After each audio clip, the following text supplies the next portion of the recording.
Good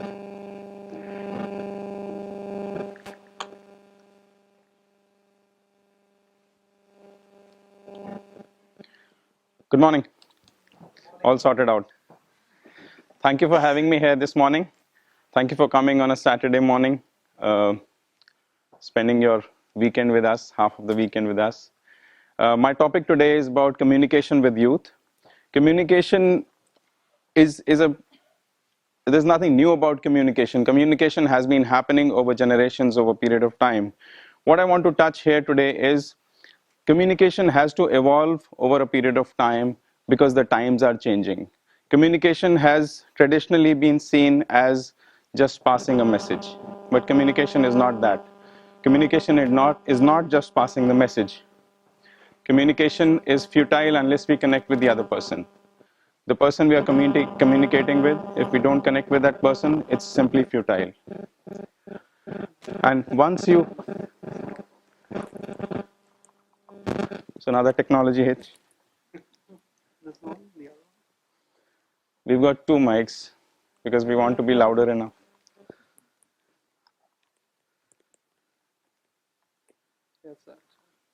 Is it better or is still the same?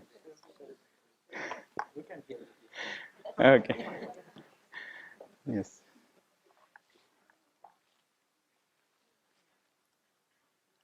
Is it better now? Yes, I think it is. Thank you very much. Right, so I was saying that until we connect with the other person, we are not able to inspire trust. We are not able to inspire them to do hard work, and we are not able to generate the positive momentum that we want. And what happens is, most of the time we fail in connecting. And the communication just remains a one-way passage. We communicate something, we're not even sure what the other person is hearing. See, if it was like speaking on the phone and we're talking to someone and the phone disconnects, we come to know. But it doesn't happen in the physical scenario. If we're talking to someone and if the other person is not understanding what we're saying, we don't even realize that we've not connected.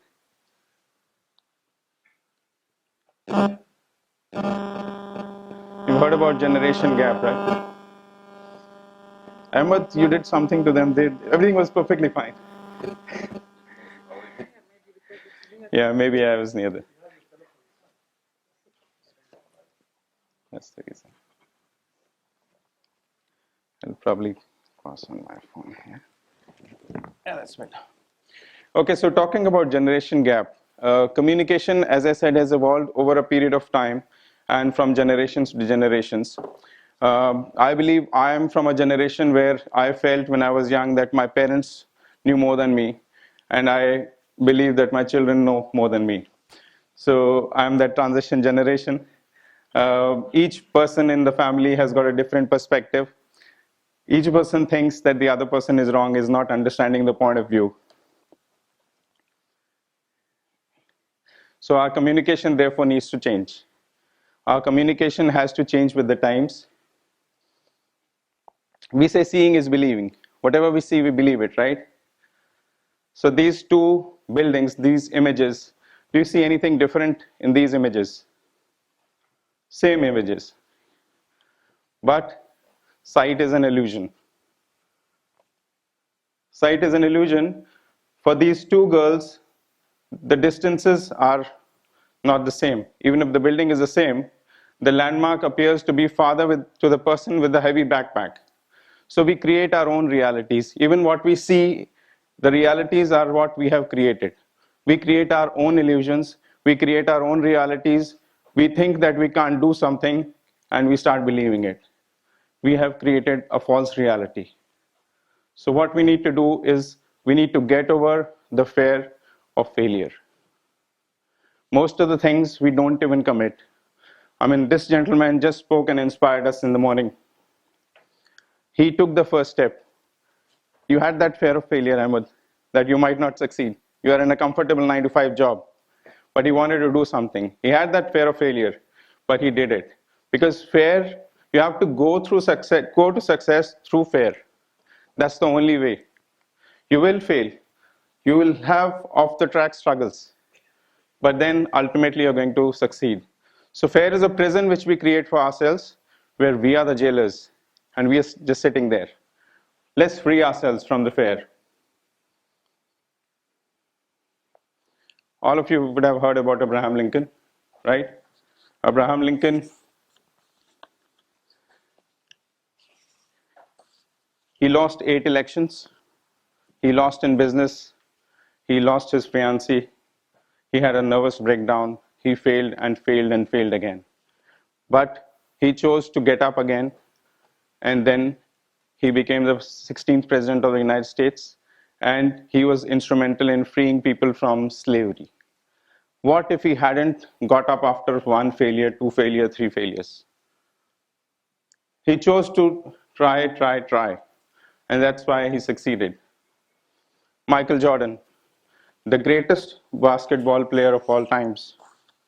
In his own words, what he said is that I have missed more than 9,000 shots in my career. I have lost almost 300 games. On 26 occasions, I have been entrusted to take the game-winning shot, and I missed. I have failed over and over and over again in my life, and that is why I succeed. So failure is something which we need to embrace. Don't run away from failure. That's the message that we want to give to our youth today. As parents, we have to be very focused on certain areas that we need to talk about with our children, with the youth today, that failure is something which we are not to be running away from. J.K. Rowling, everybody knows, Harry Potter series, yeah? Millions of copies sold, several awards won. She was divorced, unemployed, single mother. She didn't even have money to pay for her utility bills. She got the concept of writing this book on a train from, I think, London to Manchester. She moved to Portugal for some time, lived with a sister. She got divorced there and came back to London, Glasgow. And she then thought that she'll try some publishing houses to get her book published. She went to 1, 2, 3, 4 publishing houses. Everyone ridiculed her. 12 publishing houses rejected her. She still tried the 13th one, and we know now everything is history. So what if she would have stopped after the first try, second try, third try? So the point again here is don't be worried about failure. Oprah Winfrey. Oprah Winfrey, famous TV personality. And she was fired from her first job. They said she is not fit for television. Can you imagine?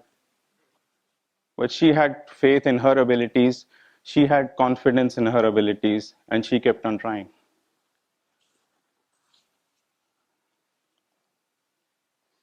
So if your vision, your dream is great, then so is your potential for success. Right? Nobody had thought Oman doesn't having a racetrack, Ahmed Al Harthi would be the champion in the Middle East.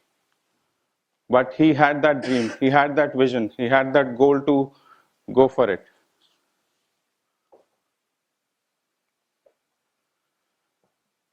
We go to parent-teacher meetings at schools as parents, meet the teachers, and we get stressed about good grades. The teacher says, your child did very well, 95%. We are not happy because we didn't see the 99%, we didn't see the 100%. We get stressed over good grades. We are still unsatisfied. We need to remember that all children will not do calculus, organic chemistry, robotics, science, cancer research. Each child is different. Let's see the talent in our children.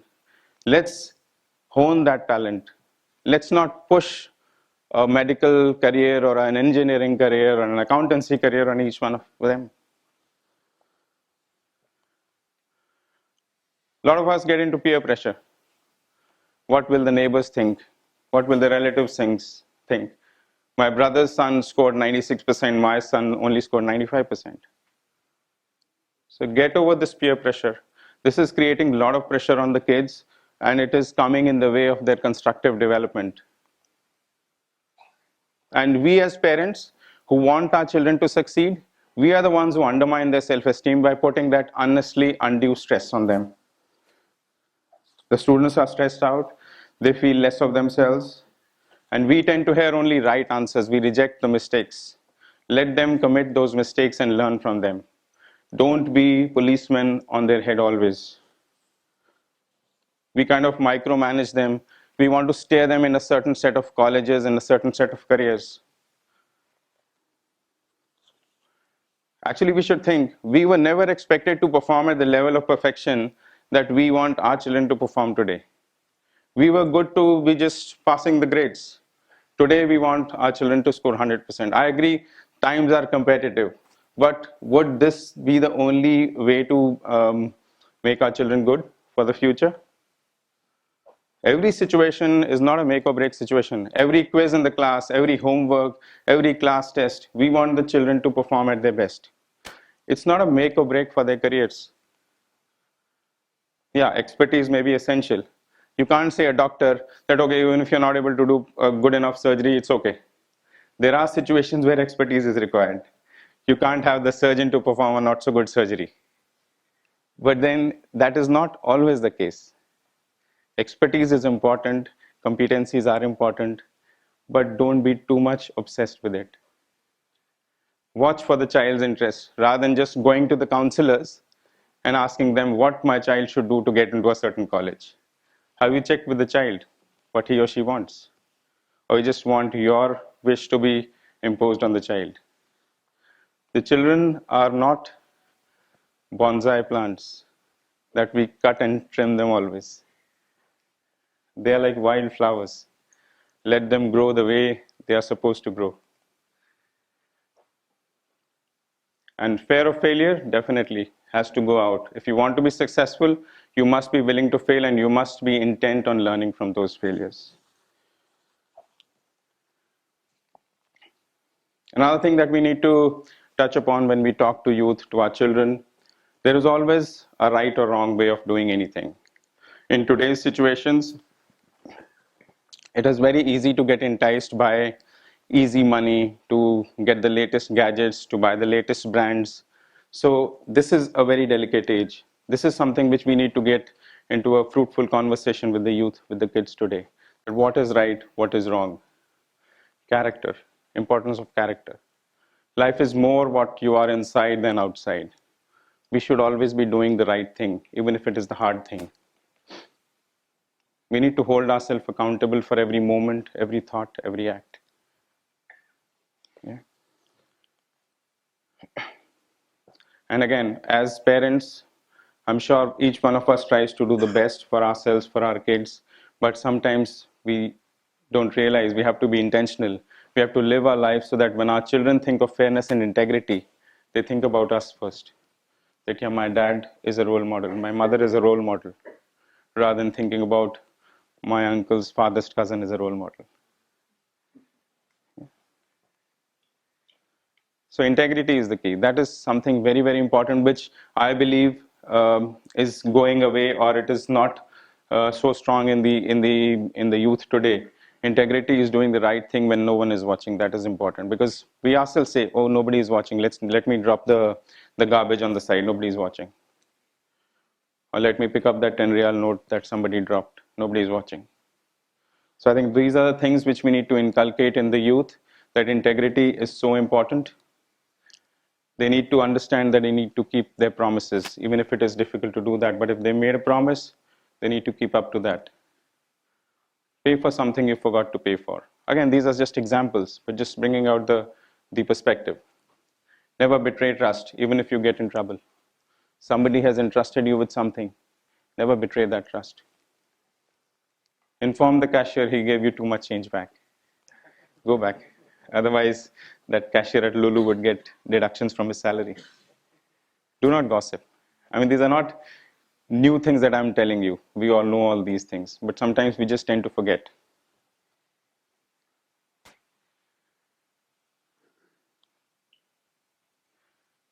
The other thing that we need to engage into conversation with our youth is that the importance of discipline and hard work. Nothing comes easy. The secret of our success is found in our daily routine, what we are doing day in, day out.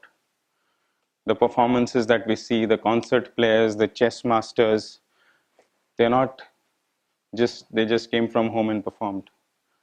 They have their daily routine built into that. Our very own example. He worked so hard for that. It's not easy. So discipline is the key. You grow daily, not in a day.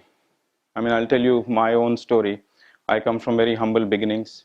I come from a town 250 kilometers north of Delhi in India.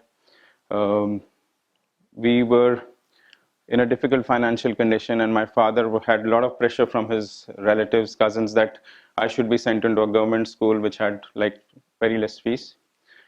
He chose to educate me in an English medium school. The fees was like $1 a month, about 400 paisa a month, which was a challenge for the family to pay. And my father said that I'll miss one meal or I'll skip my entire day's meal, but I'll still choose my son to go into an English medium school. And I've seen that. I mean, I'm not saying that I've arrived. I'm still a work in progress. But the thing is that I had never imagined when, at that time, that I would be standing in front of this august audience. I did my chartered accountancy. I've got like 2 decades of corporate work experience across functions, geographies, industries, and I've been very fortunate to be where I am today. But it's a process. Things don't happen in a day. You grow daily, not in a day. So that's what is important, and that is what, again, I believe that we should be teaching our children today, that nothing is easy, but everything will come. Each one of us has got tremendous potential. Everything will come, just that we have to work for it. Champions don't become champions in the ring, they are merely recognized there. In a half an hour fight, if you recognize a boxing champion, is it, does it mean that the champion, that the person only fought there? He had been practicing for days and days, weeks and weeks, years and years.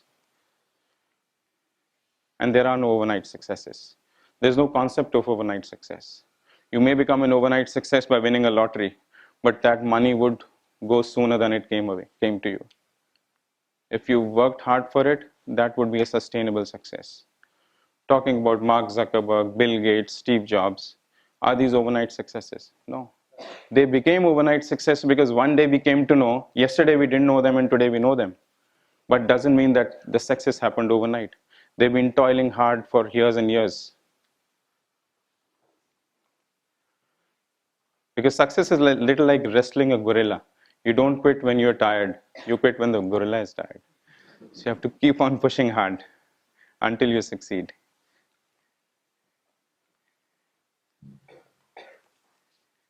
And then another thing that we need to talk about is sacrifice. Sacrifice may sound to be a very negative word, sacrificing, giving away something. But I believe sacrifice is a very positive word. You give something of a lesser value, you sacrifice something of a lesser value to gain something of a higher value. So it's actually a very positive word. Sacrifice is essential. If you have to achieve your goals in life, you have to do a lot of sacrifices, because we all have the same 24 hours that we can spend either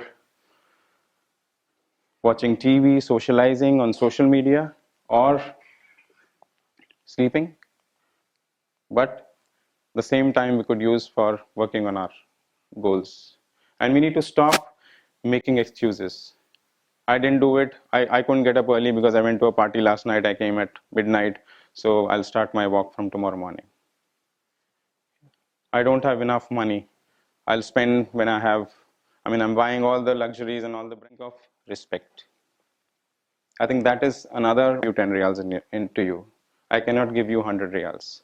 Similarly, if I have hate, if I have anger, if I have jealousy, if I have impoliteness, that's what I'll give you.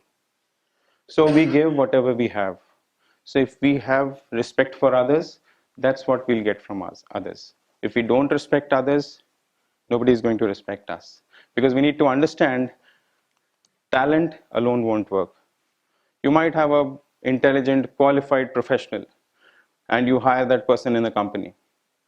But if that person doesn't give you respect, would you like that person? Would that person have a sustainable employment in that organization? So respect has to be earned. Respect is a two-way street. Sorry. Another thing that we need to talk to our youth today is about attitude. Our attitude is a choice. Who makes us happy? Any ideas who makes us happy? It is ourselves.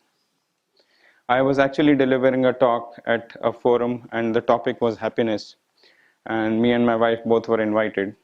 And somebody asked in the audience to my wife, that does Nalin make you happy? I was thinking, yeah, she would say yes. She said no. And I was like, oh my God, I've been invited to speak here, and she's saying no. So she said, for the first year of our marriage, I always expected that, yeah, Nalin is going to make me happy. And I used to travel so much. My job was like that. I traveled quite a lot. So she said, I was always depressed with the fact that he's not bothered about me. He's not making me happy. But then she thought that happiness is inside me. If I choose to be happy, then everything is there.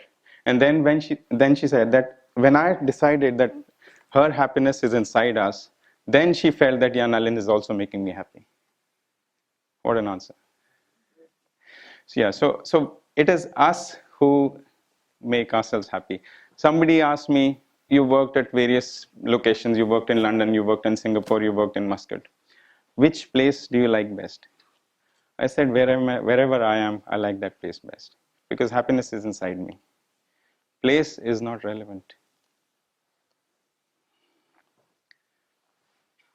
And our attitude determines our approach to life. There's a story about this one person who used to carry a halloumi cheese sandwich every day to lunch to his office. And every day when he opened his lunch packet, he said, oh my God, again that halloumi cheese sandwich. Again that halloumi cheese sandwich. So his colleague said, why don't you tell your wife to give you a different lunch tomorrow? Don't bring my wife in here. I make my own sandwiches. So yeah, so our attitude matters. Our attitude determines our approach to life.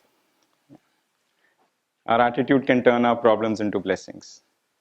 I mean, you can take things negatively. Like he said, there's no racetrack in Oman. Is it a negative thing or a positive thing? It's all our attitude, how we think about the situation. Attitude obviously cannot replace your talents, your skills, but it will give you the tools to fight with life in a better way, to approach your relationships in a better way.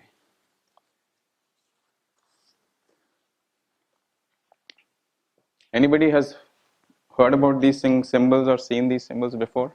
Or is completely new? New for us. Wonderful. At least somebody could say new for us. Okay. Wonderful. So I think again, our communication with the youth has to focus on this particular area as well. We are so much engrossed with the social media today that we need to be conscious how we are behaving or interacting with others, connecting, talking, texting, liking, and commenting on posts. We need to make sure that we are not demeaning others by our comments. We are not hurting anybody with our comments. We are not um depriving anybody of their credible image with our comments. Connecting is about compassion and kindness, about expectations. Let's see the intent behind this social media. The social media is there to bring people together, to spread knowledge rather than spreading hate and jealousy. Use your keyboard strength responsibly. And being kind doesn't cost anything. It doesn't cost anything to write a good comment to somebody rather than writing a bad comment. And people who lift others don't wait until tomorrow or some other better day to help people, they act now. So it's not that, okay, one day a month I'll act good, the 29 days I'll act bad. So make it your habit. Make it a habit of being kind every day. And even the smallest acts of kindness. I'm not saying like Melinda and Bill Gates Foundation donate millions of dollars at one go. You are able to donate 10 reals, you are able to do a good act to somebody, provide a free lunch to someone, that's good enough. Any act of kindness and encouragement will do good to you as well, because the inner satisfaction that you'll get is something beyond imagination. Now, what does strength look like to you? Is strength only physical strength? This is another point that we need to engage our youth with these days, because there are so many vices. This age is very delicate. When we talk about youth, the age is very delicate. Smoking, alcohol, drugs. These are things that we need to engage in conversations with youth in a way that it is not looking like a lecture. Because when you talk to children, they'll say, okay, again, my parents are lecturing me. We have to engage in a fruitful conversation because these temptations are only temporary excitement and comfort. Saying no to temptations increases your strength. That's the real strength. It's not about physical strength only. Saying no to these temptations, because these temptations might impair you from reaching your long-term goal. You can only say no when you are true to yourself and your values. So the values are so important. Integrity, moral values, if that is there, if those are the conversations we have with our children, they'll be in that. Make tough choices rather than succumbing to negative influences. And more so, the most important thing that we need to tell our children, our youth, is that you have to be your authentic self. We have Ahmad Al Harthi, we have other celebrities, we have a Bill Gates. We want you. The world needs you. So we are where we are and what we are because of the dominating thoughts that occupy our minds. Have positive thinking always. Keep moving forward. You are the future. Arun, sorry for lingering on. Thank you very much.